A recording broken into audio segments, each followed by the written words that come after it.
I'm 80 years old, and I need to tell you something that might upset you. For 58 years of my life, I thought I knew what love meant. I thought I was a good husband. I thought doing the right things, providing, being responsible, showing up every day, I thought that was enough. I was wrong about everything. 3 years ago, something happened that shattered my entire understanding of marriage, of partnership, of what it means to truly know another person. My wife died. Her name was Margaret. We were married for 58 years, and when she died, I discovered something that destroyed me. I didn't really know her, not the way I should have, not the way she deserved. I'm going to share things with you that I've never said out loud, things that keep me awake at 3 in the morning, things that make me look at couples in restaurants and want to grab them by the shoulders and shake them awake. Because if I can save even one person from making the mistakes I made, from living the way I lived, from waking up one day and realizing they wasted decades with someone they loved but never truly saw, then sharing this painful truth will be worth it. 3 years ago, on a Tuesday morning in October, Margaret had a stroke. I was in the garage, working on something. I don't even remember what. She called my name once. Just once. By the time I got inside, she was on the kitchen floor. The ambulance came, the hospital, the doctors with their serious faces, 72 hours in ICU. I sat in that blue plastic chair next to her bed, holding her hand, watching machines breathe for her. She died on a Friday, 77 years old, gone. After the funeral, after everyone left, after the casseroles stopped coming, I was alone in our house for the first time in 58 years. And that's when I started going through her things. In the back of her closet, I found a box. It was an old shoebox, nothing special. Inside were journals, dozens of them, small notebooks, spiral-bound, filled with her handwriting, dated entries going back 40 years. I sat on our bedroom floor and I read them, all of them. And with each page, I felt something inside me crumbling, because the woman in those journals, the woman who wrote about her dreams, her fears, her disappointments, her secret hopes, that woman was a stranger to me. She wrote about wanting to take an art class. I never knew she was interested in art. She wrote about feeling invisible, about talking to me and feeling like I wasn't really listening, about birthdays where she wished I'd asked her what she wanted, instead of buying her the same jewelry she never wore. She wrote about a trip to Italy she dreamed about. We never went. I always said we'd go someday. We had the money. We had the time. We never went. She wrote, "I wonder if he ever thinks about who I am when I'm not doing things for him." I sat there on the floor, surrounded by 58 years of our life together, and I couldn't breathe, because I realized something terrible. I had loved her. I had been faithful. I had worked hard to provide for us. I had been there every single day, but I had never really seen her. Let me tell you how I lived for 58 years. I thought love was responsibility. Show up, provide, be reliable, don't cheat, don't lie, work hard, come home. That's what my father did. That's what men did. I thought, when I get the promotion, then we'll have more time together. I thought, when we pay off the house, then we'll travel. I thought, when I retire, then we'll do all those things she talks about. I thought we had time, so I worked. I came home tired. I sat in my chair and read the paper while she cooked dinner. We ate, we watched television, we went to bed. We did this for decades. She would mention things. There's a painting class at the community center. I saw a documentary about Tuscany. Remember when we used to take long drives? And I would nod. That's nice, honey.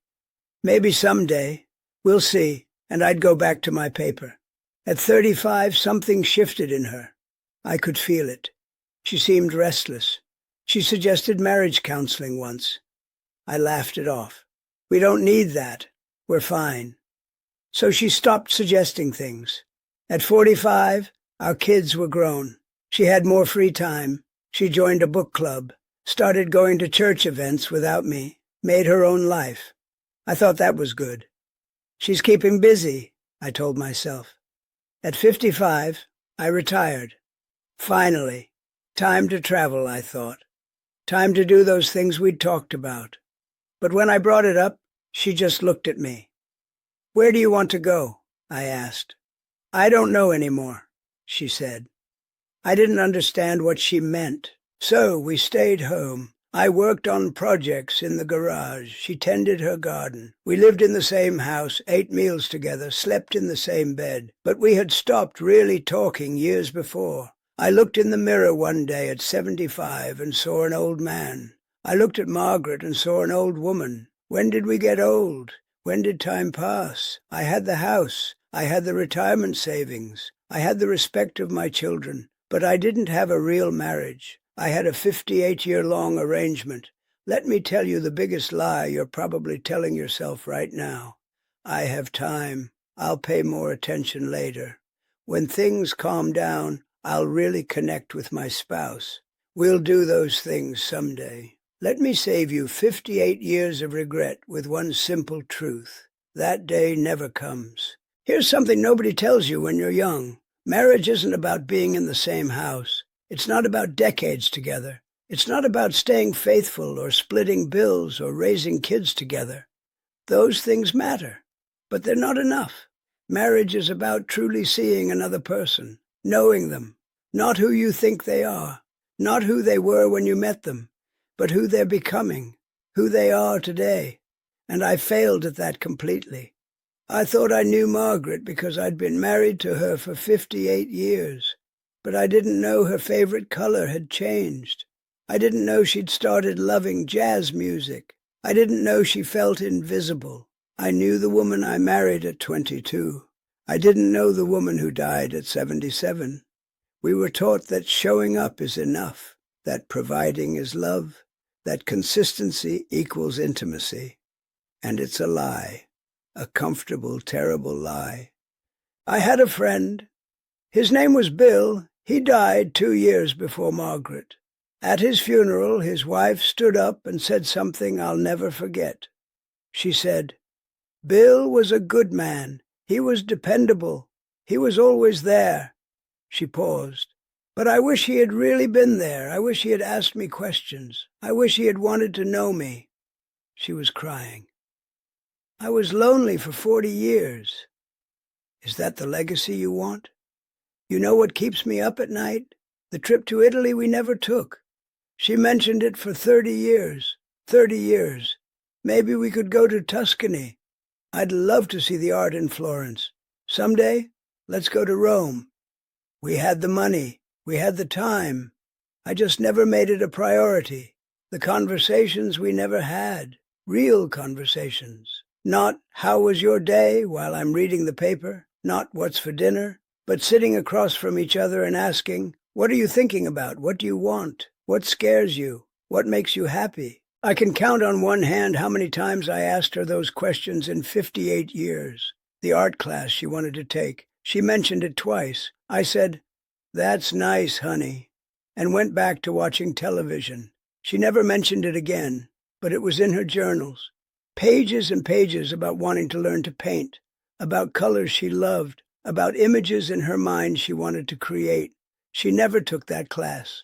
The time she asked me to dance in our kitchen. We were in our 50s. A song came on the radio. She held out her hand. I said I was tired. I said maybe later. We never danced again. Our 30th anniversary, she dressed up. She'd made reservations at a nice restaurant. I forgot. I came home from playing cards with the guys, and she was sitting there in a dress, crying quietly. I apologized. We went to dinner the next week instead, but it wasn't the same, and I never understood why it mattered so much. Now I do. The Sunday morning she would sit on the porch with her coffee, and I would stay inside watching sports. Every Sunday for years. She would sit out there alone, looking at her garden, drinking her coffee. I could have sat with her. I could have asked her what she was thinking about. I could have just been there, really there. I never did. The way she would start to tell me something, a story, a thought, something that happened, and I would interrupt or change the subject or half listen while doing something else. The birthdays where I bought her jewelry because it was easy. even though she kept telling me she didn't need more jewelry. What she wanted was time, attention, to be chosen. The evening she came home from her book club excited about something she'd read, and I pretended to listen for 30 seconds before asking what was for dinner. The thousands of small moments where she reached out and I wasn't paying attention. All of it is in those journals, and I can never get any of it back. After I read those journals, something broke open in me. I'm 77 years old now, 3 years without her, 3 years of living with the weight of what I learned. I don't have a dramatic transformation story. I don't have a happy ending. Margaret is gone. I can't fix what I broke, but I did change. I started actually talking to people, my daughter, my son. I call them now, not just to check in, but to ask real questions, to listen, to know them. I volunteer at a senior center twice a week. I talk to people there, really talk. I ask them about their lives, their marriages. I listen to their stories. And when I hear a husband talk about his wife the way I used to talk about Margaret, as someone who's just there, background noise, part of the furniture, I tell him what I learned. I tell him it's not too late. I tell him to go home and ask her questions, to put down his phone, to look at her, to see her. Some of them listen. Some of them don't. I started keeping my own journal, writing down the things I wish I'd said, the conversations I wish we'd had, the questions I wish I'd asked. It doesn't bring her back, but it helps me remember that she was real. She was a whole person with an entire inner world I never bothered to explore. I'm happier now, at 80, alone, than I was at 50, with her in the next room. That's not because she's gone. It's because now I understand what I lost. Now I see what I had and didn't value. Now I know what marriage could have been. The irony destroys me. Now I need to talk to you directly. If you're married, I have a question for you. When's the last time you had a real conversation with your spouse? Not logistics, not schedules, not what's for dinner or who's picking up the kids. A real conversation. When's the last time you asked them what they're thinking about, what they want, what they're afraid of, what makes them feel alive? When's the last time you really looked at them? I know what you're thinking. We're busy, we have jobs, we have kids, we have responsibilities. We'll have time for that later. You won't. You think you have all the time in the world. You think, we've been together for 10 years, for 20 years, we know each other. You don't. People change, they grow, they develop new interests, new fears, new dreams. And if you're not paying attention, if you're just assuming they're the same person they were when you met them, you'll wake up one day, married to a stranger. I lived with Margaret for 58 years, and I was lonely too. I just didn't realize it until she was gone. Here's what nobody tells you. You can be in the same house, in the same bed, eating meals together every day, and still be completely alone. That's what I had, a 58-year-long loneliness that I called a marriage. Is that what you want? I see couples in restaurants staring at their phones. I see husbands who don't listen when their wives talk. I see wives who have stopped trying to connect because their husbands checked out years ago. I see myself everywhere I look, and I want to shake them awake. Don't wait until you're 80 and she's gone and all you have are journals that show you who she really was. Don't wait until you're standing at her funeral realizing you wasted decades together. Don't wait until it's too late to ask her questions, to really see her, to choose her every single day. Do it now, today, this moment, because time is running out faster than you think, and one day, later, becomes never. If I could go back and talk to my 30-year-old self, here's what I would say. Stop assuming she'll always be there. Stop thinking providing and showing up is enough. Stop half listening while you do something else. Stop saying maybe later to the things she wants to do. Stop buying gifts instead of giving attention. Stop treating your marriage like something that runs on autopilot. Stop waiting for the right time to really connect. Start asking her real questions every single day. Start putting your phone down when she talks. Start doing the things she wants to do. Even if you're not interested, start treating every conversation like it might be your last. Start seeing her as a whole person, not just your wife. Start choosing her actively every single day. Start now, today, this moment. If she mentions wanting to take a class, sign her up. Tomorrow, if she wants to take a trip, book it. This month, if she's talking to you, stop everything. Look at her, listen. Not because you have to, because she matters. If you've been married for 10 years and you feel like you're drifting, don't wait. Fix it now. Go to counseling. Have the hard conversations. Do whatever it takes. If you're busy, if you're tired, if you're stressed, she is too, and she still needs you to see her. Make time, not someday, now, because I promise you, someday never comes, and when she's gone, you'll give anything for 5 more minutes, for one more conversation, for one more chance to really see her. Don't wait until you're 80, reading journals, discovering you never knew the woman you loved. Do it now. I'm 80 now. I've been alone for 3 years, 3 years out of 80. And these have been the most awake years of my life, not the happiest, the most awake. I see things now. I notice people. I ask questions. I listen. But I would give anything to have those 58 years back, to have really known Margaret when she was alive. To have taken her to Italy, to have sat with her on Sunday mornings, to have danced with her in the kitchen, to have asked her what she was thinking about instead of assuming I knew, to have seen her, really seen her. The irony is cruel. When you understand that time is limited, you finally start to pay attention. You stop wasting it. You stop postponing connection. You start actually living. But by then, sometimes it's too late. I carry her journals with me now. I've read them so many times, I've memorized passages. There's one entry from 20 years ago that breaks me every time. She wrote, "I wonder what it would be like if he looked at me the way he did when we first met. Not with obligation, not with habit, but with curiosity, with interest, like he wants to know me." She wanted to be known, and I never gave her that. That's my biggest regret. Not the trips we didn't take, not the things we didn't do. That I spent 58 years with someone I loved and never really knew her. You have a choice right now, today. Keep living the way you're living. Coming home tired, half listening, saying, maybe later, assuming your spouse will always be there, treating your marriage like something that maintains itself. Or wake up. Realize that the person you're married to is a whole universe you've barely explored. Realize that every day you don't really connect is a day you'll never get back. Realize that later might never come. Margaret died at 77.